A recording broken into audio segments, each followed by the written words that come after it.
Welcome to the MTD Podcast. Today we're going to be discussing the evolution of workholding, and today I'm joined by three special guests. We're at the home of Hainbuch UK, and firstly we're joined by Nick Peter, Managing Director. Welcome, Nick. Thanks very much, G. Hi, welcome. And well, thank you for having us. Absolute pleasure. It's nice to see you here. And you again, Nick. We've been seeing quite a bit of each other recently, and thanks for having us on site. Second, we were joined by our very own Lyndsey Vickers, presenter at MTD. Thanks very much for that intro, Gio. It's so hot in here, isn't it? It is red hot. The windows are wide open, so you may hear a little bit of interference. And soon we'll be joined by Dave Noakes as well. He'll be joining the show soon. But again, we've been travelling quite a bit, haven't we, Lyndsey? And we've been looking at lots of different applications, lots of different work holding solutions, lots of new innovations. And today we just thought that we need to take the opportunity to do a podcast from Heimbuch UK, because we've looked at some of the products that you've got in your showroom, Nick, and we believe that they lend themselves to milling applications as well, not just turning applications. And we believe as well that maybe there is a perception that Hainbuch is just for turning. Is that correct? Yeah, I mean, I think the history of the company starts from a turning perspective, well, a multi-spindles perspective, actually. But the stationary work holding that we do came on a lot later. And to be honest, it's just as important as the rotary work holding section that we've got, because it uses a lot of the elements exactly the same. So as long as you've got the base chuck, whether that be on a lathe or whether it's got a milling machine, and all the collets, all the interchangeable adaptions all actually fit both base units. So it's a very flexible, adaptable system. But you're right, G, we've really only been known for our turning products, and the stationary side is really just as big. And Lyndsey, what do you think about this? I mean, you've seen some of the products downstairs that maybe you wouldn't have seen before. Or I think what it is you're just saying it's the evolution. And we say it with so many different companies at the moment. It's the evolution and everything changing, and how you've seen something, you see a problem, and now you're addressing it. And that's exactly what you're doing, right? Yeah, I mean, we the idea of the company is, and the system itself is that we solve work holding problems, and we provide a work holding system that's easy to change, accurate. You can hit it hard as you like, but it's the right work holding for the right job. If you can't change your work holding elements quickly, then you're going to tend to go with the work holding that's not quite right, but it'll do the job just around. But people are scattering microns all over drawings now, and people want to hit things a lot harder. The feed rates are harder. So people need to have the right work holding. And I think people's perception is that a three-jaw chuck does everything, but it doesn't do anything particularly well. It's sort of a do-all, catch-all thing. Whereas our system can be changed very quickly and will fit the part that you're trying to machine perfectly. I think that was proven when we recently visited Park Rannoch in Sheffield. They use the modular heads where they've got the free-jaw chuck. They can put the collet chuck on, and effectively that solution there is fully automated solution on the DMG machine with the ABB robot. But the Heimbuch collet chuck system was the crucial part in that application, because it reduced and eliminated setup times. Now, I just want to go back one step, Nick. You said that the collets are interchangeable from a lathe to a milling machine. So that really does open up a lot of new avenues for end users that are currently using your work holding solutions on their lathe, because effectively now they could be using the same collets on their milling machines. Explain how this works and what products will be needed for this. Well, we start the system with a base chuck, if you like, a base collet chuck, and that can be stationary or it can be rotating. So it's a base collet chuck, which collets get changed in and out of with a gun very, very quickly, very, very accurately. But those base collet units can then also have a three-jaw chuck adaptation put on them, which literally changes in a couple of minutes, and you've still got the accuracy there. It also takes mandrels, so you can clamp internally in bores, probably up to about 150 mil diameter. But we've also got face drivers, magnetic chucks, Morse taper adapters, any adaptation that you can think, all has a 0-point system on the back of it that can be put in and out of that base collet chuck very quickly, very easily, and you can change over to another job within a matter of minutes. And would people assume it's just for round parts? Not at all. Profiles, all sorts of triangles, squares, hexagons, weird and wonderful profiles can be used in the collet, because the collet itself has got quite a solid base that we can actually EDM or mill parts into. And the customer can even do it himself in machinable collets. And if you wanted to put it on a fifth axis machine, the Mannock, you could prep a billet if you wanted to, couldn't you, Nick? Larger than the capacity of the collet? Absolutely. We've seen people prep 250mm billets with a 65mm spigot on the back and grip it in a 65mm chuck and machine around a 250mm billet, which is quite a simple thing to do on a lathe, but then when you're trying to do it on a mill, that's quite a difficult piece to hold. Yeah. And Lyndsey, you was looking at the clamping mechanism and the clamping testing kit that was downstairs as well. I mean, that's kind of quite... Yeah, you're kind of bringing it into the 21st century again, aren't you? So what's that all about? How does that work? Well, clamping pressures have always been a little bit of a guess. It's a little bit of a black art work holding it. There's a little bit of black magic involved in it, and people always guess how much pressure they've actually got on something. And it's really important to know what pressure you're clamping on something, so that A, it's not going to suddenly come out past your ear, or it's not going to deform it, collapse it, or something like that. To make sure you have got the right pressure on the machine, you haven't got too much pressure on, perhaps it's going to break apart or something like that. So it's important also for health and safety that pressures are monitored, so that you can actually put it into any work holding device that you've got and measure that pressure exactly, so that you know what it is and you can go back to it if anything changes at any stage. Can you explain to the listeners exactly what it is, and explain to them what the product is and what you're using? Yeah, it's a testing device that actually has strain gauges actually embedded into a head, which is then got complicated electronics in it, but it's actually then connected to Bluetooth that goes to a program that is our patented program. So you can actually monitor pressure perfectly all the time, depending on what you're going to put into it, whether cylinder or manually. And then you've got to know exactly what the pressure is all the time. Is this kind of a step into Industry 4.0 from Hainbuch? Yeah, it is, because it is Bluetooth compatible, so we can actually test that pressure stationarily or rotation. But also some machine manufacturers are starting to integrate that software in with the actual program on the machine itself, so that you can actually see what the pressure is actually in the program. So on the fly now, you can start to change pressure. So if you bore a part out, let's say, and you really need suddenly big pressure for the bar, but you want to lower the pressure slightly, you can do that on the fly now sometimes. Electric cylinders are starting to come in now a little bit, rather than have hydraulics, so you can alter pressures. Chucks are starting to be embedded with those same strain gauges, so that you actually know what pressure is actually on the part itself through the chuck, and it can all be monitored on the machine by the machine control. So this is kind of going into the realm of Industry 4.0. Now we've clarified that Hainbuch is not just for turning, it's also for many milling applications, and varied milling applications at that, with the kind of modular aspect that it offers. So the next point I want to touch on really, Lyndsey, is automation. We were at EMO last year. It seems ages away now. It's nearly a year ago. And there was a lovely demonstration on the stand of a robot changing the collets over. So this takes it into a different kind of remit in regards to changing setups automatically and with a robot. Now that's changing the ballpark now, isn't it? Yeah, well, again, a three-jaw chuck, it's very difficult to change a three-jaw chuck jaws over to other jaws, because you've got to undo bolts and all sorts of things. A collet can be changed over quite easily with our gun system. We just put it onto a robot arm, and then again it can be integrated in with the machine control. You know what? Some of the best ideas are some of the most simple ideas. The way you've just said that, you're just using that gun, something like you would, and just taking the human out of it with a robotic arm. It's exactly, right. It's crazy. It's only really doing the same as your fingers would do. Yeah, really. Yeah, that's what I mean. It's so simple. Collapsing a collet.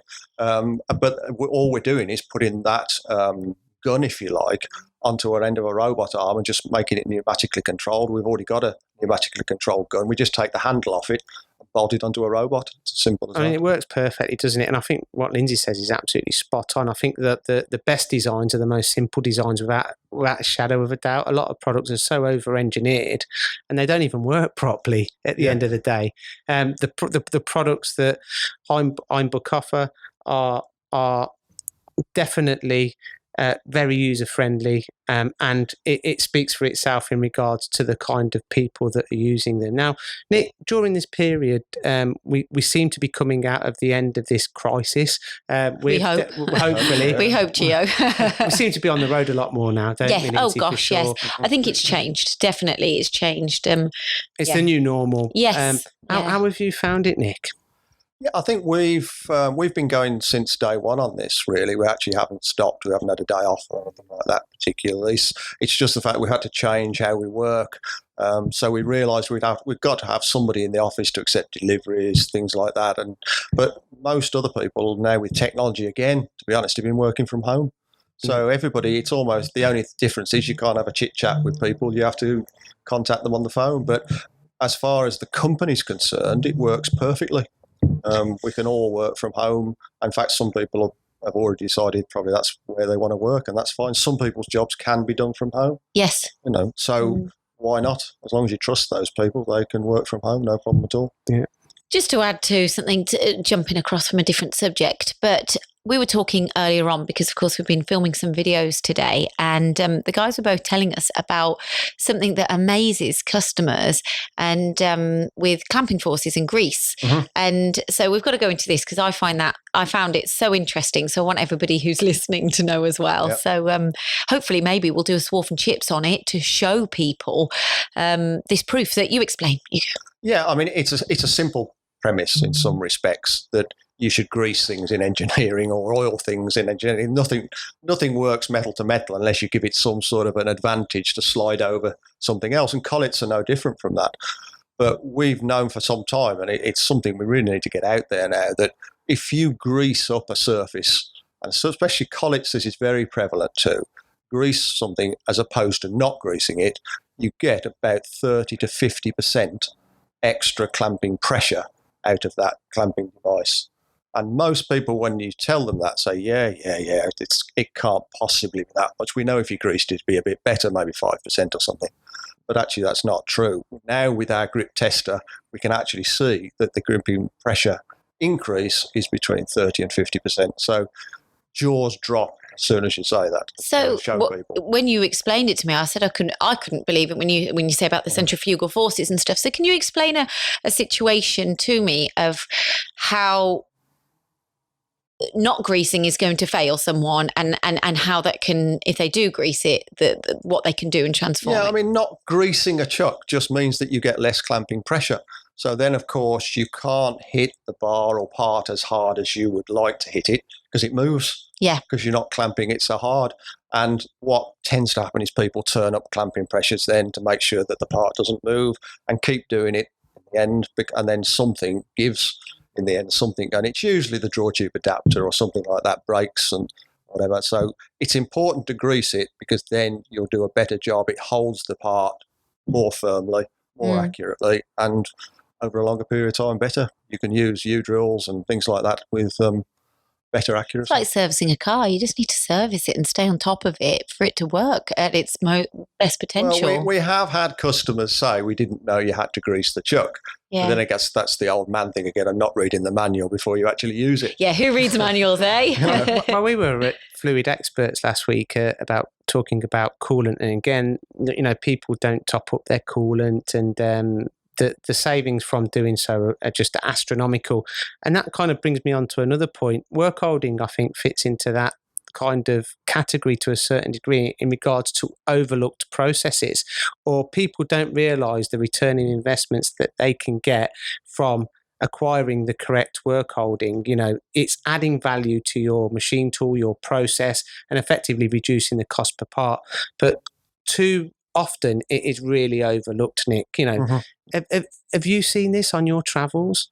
Yeah, I mean, people will try and save money on things by actually using existing workholding, because to take a 3-jaw chuck off all the time and change it is quite a it's not a nasty thing to do, but it involves a bit of time and a bit of effort. And if it's a heavy truck, a bit of health and safety. So people don't like doing it. So they will cobble together. We've seen jaws welded up and things like that, anything to make a job sort of work. But it doesn't work perfectly. So it's better if you make the work holding easy to change and it's accurate or you can rely on it, spend that extra little bit of money and actually get the right work holding for the right job and get the job done properly. Otherwise, if you don't, somebody else will get that job and do it for you and do it at a cheaper price and get the work. Yeah. No, Nick. Thank you very much, Nick. It's been a pleasure talking to you. We're going to be joined now by David Noakes, Nick's partner in crime here at Hainbuch UK. So, Lynn, that was really interesting talking to Nick about some of the latest evolutions and the best practice in regards to using work holding. Yeah. So, David, it's good to see you. The last time, well, not the last time, because we see you at shows and events throughout, well, not at the moment due to COVID, but we normally do open houses. But we saw you doing a Swarf and Chips. It was, how many years ago was that? 2? I'm trying to think. Yeah, 18 months, 2 years ago. 18 months. Quite a while. It's good to see you. Where's it gone? Quick. It gone? Yeah, that's what it is. So how have you been getting on? Well, it's adapting to the current situation. That's probably been the most challenging thing, really. Because, I've still continued to be out and about, seeing the customers, because, of course, we've had this virus, but engineering hasn't stopped. What do you think, and this is going to be a bit controversial, because just of us being out and about, and again, it's not down to work holding, but do you think that a lot of people have been busy with previous work that was coming in anyway, and then we will have a slowdown, but then we will pick up? Like, what are your thoughts on it? Well, this might sound a controversial thing to say, but our biggest orders that we've been getting since the lockdown have been through aerospace companies. Wow. Now, whether that's on work that was previously, ongoing, continuing work, I'm not so sure. But we've certainly seen, quite a substantial order off an aerospace company for blade work. So it's difficult to know. Yeah, really. I think we just don't know, do we? Difficult to know. Yeah, but as long as we're ticking over and everyone's like, that we know that people are looking for new work, and we feel like there is a good vibe in the industry. I think so. I mean, one of the strangest things because as Nick said earlier, we didn't stop. We were still going out, and at one point I thought I was the only man on the M1. Yeah. But of course, customers have still needed to see us, and of course, initially it was a lot of the ventilator work. Yes. And we were quite busy with that, with one or two machine tool companies supplying machines and our work holding for doing the ventilator work. But things, that's obviously, been and gone now. And, it's not consistent. But having said that, we're finding most of our customers are still busy. There are still quite a few who have invested in new equipment, and, bravo for them in this particular time. And we're still out seeing customers installing. It is a challenge, obviously, to keep socially distanced and what have you, but we get there. Yeah. Great to see you, Dave. You don't look a day younger, by the way. I know you're only saying that. But no, Dave, great to see you, my friend. And I think touching upon what Nick says and what we're talking about with Nick in regards to the evolution of work holding, we go into a lot of the state-of-the-art workshops with MTD, looking at some of the biggest investments in the industry, some of the latest innovation. And most of these machine tools have got your equipment on.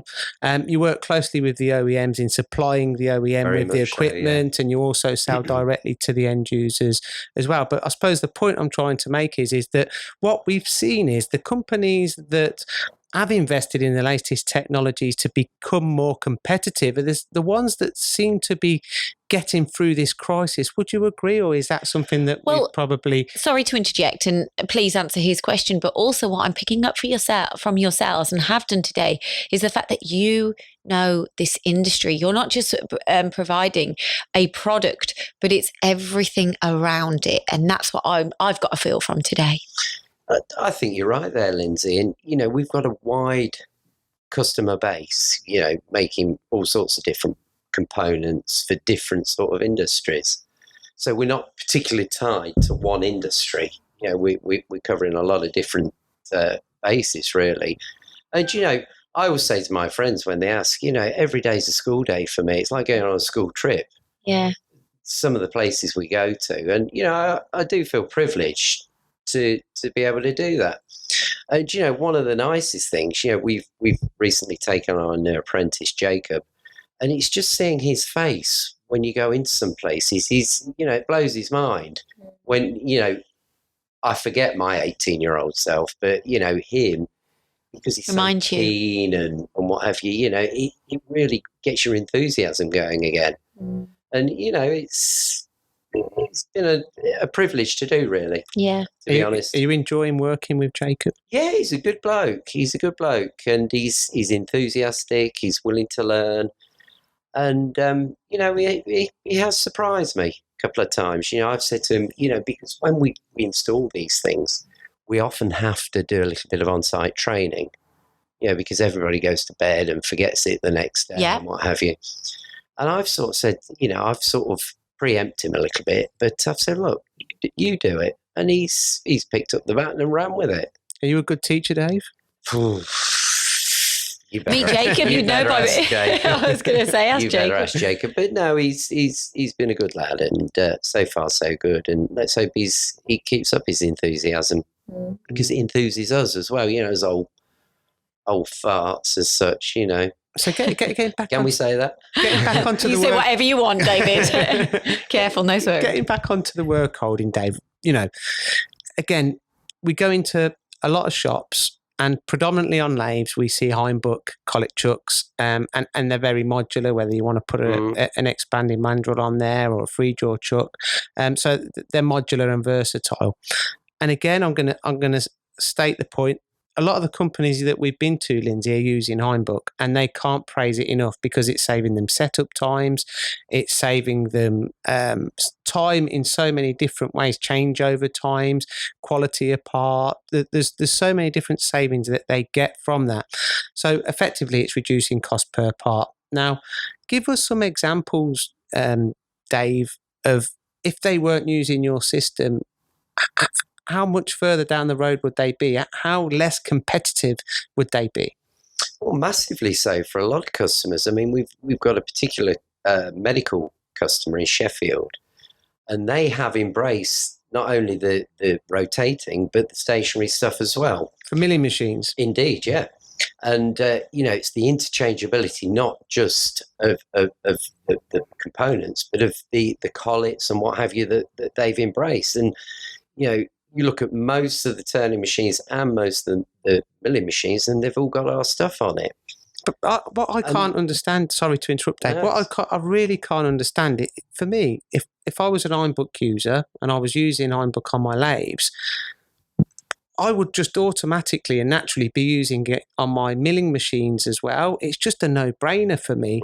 It works. Why aren't they? Sorry to put you on the spot. You are putting me on the spot. Well, it could be my failing, in not... Oh, no, I don't think it's that in any way, shape or form. I think there is a mindset that we are just turning. And, you can tell people till you're blue in the face that, hang on a minute, you can do this on a machining centre, but sometimes it doesn't compute. Do you think if we did some videos to prove the pudding, would they work? Probably ought to, yes. There's a good lead in. There you go. The key is the interchangeability. I mean, all the modular products that Nick's already talked about, you can use them on your stationary as well as your work holding. So in real terms, your cost is less. Yeah, I think for me, the reason being, in my opinion, is because it's been sold and it's worked so well on lathes. People have just got that mindset of it's for a lathe because they see a collet chuck effectively.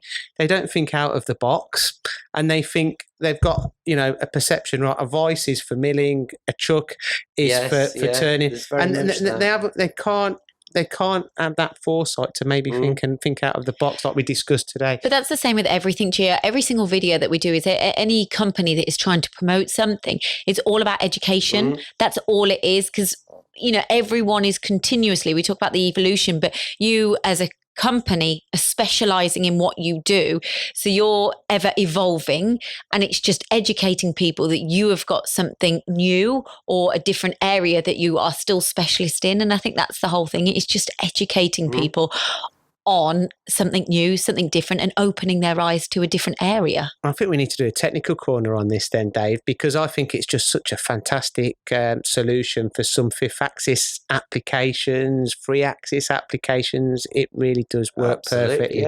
Yeah. And it gives you the modular aspect of holding the round parts on a milling machine if you wish to do so, or even big massive billets larger than the holding capacity of the collet chuck. So it would make for a fantastic video. So we'll definitely create a win-win. There you go. Video's coming soon. Win-win scenario. Yeah, that's something we've got to do. But no, Dave, it's been an absolute pleasure. I'm just going to kind of round this up. It's a shame. It's been fantastic. But again, do you think just to finalise and just to wrap this up, do you think workholding is overlooked still? And how and why? Is it overlooked? I don't think it is, to be frank.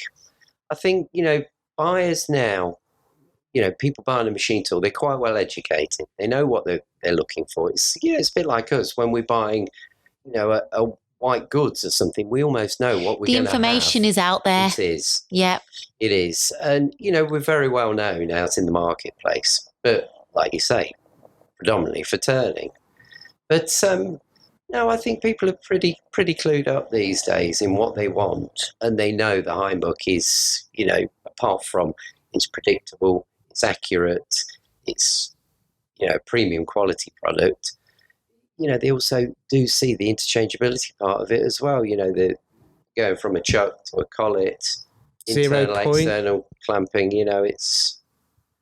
Yeah.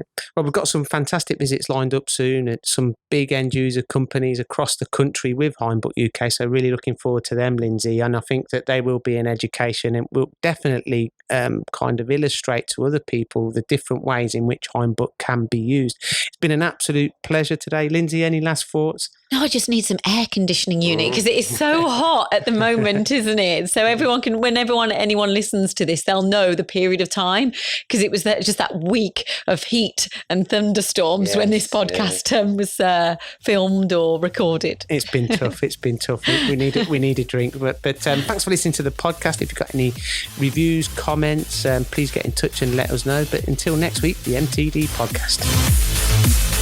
Thanks for listening to the MTD Podcast. If you found value in this episode, please subscribe and leave a rating and review. Find more episodes on mtdcnc.com.